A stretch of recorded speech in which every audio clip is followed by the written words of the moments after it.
કચ્છનું નલિયા રાજ્યમાં સૌથી ઠંડુ શહેર બન્યું. ભુજમાં લઘુત્તમ તાપમાન 14.6 ડિગ્રી. જિલ્લામાં ઠંડી યથાવત રહેશે. કચ્છમાં ઠંડીનો પ્રભાવ યથાવત રહ્યો છે. આજે વહેલી સવારે નલિયા રાજ્યનું સૌથી ઠંડુ શહેર નોંધાયું હતું, જ્યાં લઘુત્તમ તાપમાન 11.6 ડિગ્રી સેલ્સિયસ નોંધાયું હતું. જિલ્લા મથક ભુજમાં લઘુત્તમ તાપમાન 14.6 ડિગ્રી સેલ્સિયસ રહ્યું હતું. રણ અને સમુદ્રથી ઘેરાયેલા અબડાસા તાલુકાના વડામથક નલિયામાં ઠંડીનો પારો સતત નીચો રહે છે.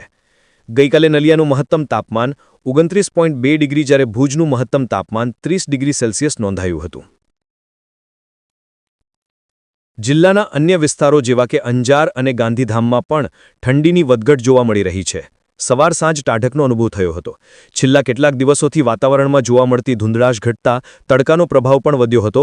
હવામાન વિભાગે આગામી દિવસો દરમિયાન તાપમાનમાં કોઈ મોટા ફેરફારની સંભાવના નકારી કાઢી છે, જે દર્શાવે છે કે ઠંડીનું પ્રમાણ યથાવત રહેશે. આશા ન્યૂઝ ગુજરાતી રિપોર્ટ, રમેશ ભાનુશાલી, નલિયા.